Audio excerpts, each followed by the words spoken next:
We're so fortunate when we go to the grocery store to have an assurance that our food is usually going to be of high quality and pretty well produced. A lot of that has to do with our regulators from the Food and Drug Administration. They set standards for food purity, and the vendors and the suppliers know to meet that. Not every country in the world has the same level of safety in their food as we do, and that's a good thing. But even with all of those standards, our food isn't always as pure as we'd like to think it is.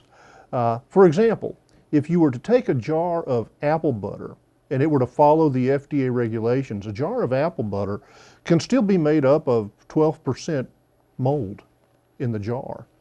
Their other regulation is that as long as there are fewer than 4 rodent hairs per container, then the apple butter is good to go. Or think about coffee beans. In a bag or a container of coffee beans, as long as it's no less than 10% infested with insects, you can brew it right away. Or if there is no more than 1 live insect in 2 or fewer containers, you can enjoy that cup of coffee. Mushrooms are a whole different story. In a 15-gram container of mushrooms, as long as there are fewer than 20 maggots of any size in those mushrooms, they are good to go. But if you get to 21 maggots, those mushrooms go out the door. Do you really even want me to talk about hot dogs? Probably not. Everything is about appearances sometimes. Things that look good, we assume are good. It's the same with food. Sometimes it's the same with people. You know, everybody tries to put their best foot forward. They try to make sure everything looks good and looks okay. That's particularly true in church. We put on our Sunday best, we come to worship. How are you doing? We say everything's fine when everything's not fine.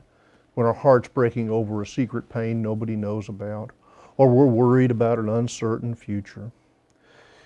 At Christ Church, we've come to understand that no human being is perfect. No church is perfect. That even though we all make our best effort to make a good appearance, each and every one of us has brokenness and flaws and even some hidden hurts. Sometimes that brokenness shows up in ways that can hurt other people. It can show up in anger or conflict or sin.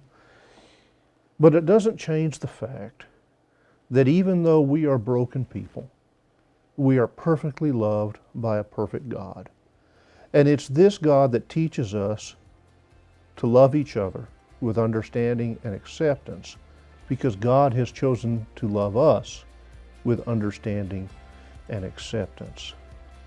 If you're looking for a church home, or you know someone who's looking for a church home that's filled with imperfect people who know they're imperfect, but who are loved by a perfect God and try to love each other just the same, I think we have that here at Christ Church. That value is so important to us as a congregation. And so when you hear us say at Christ Church, you'll find faith unfiltered, it means we see each other as we truly are, and we love each other just the same.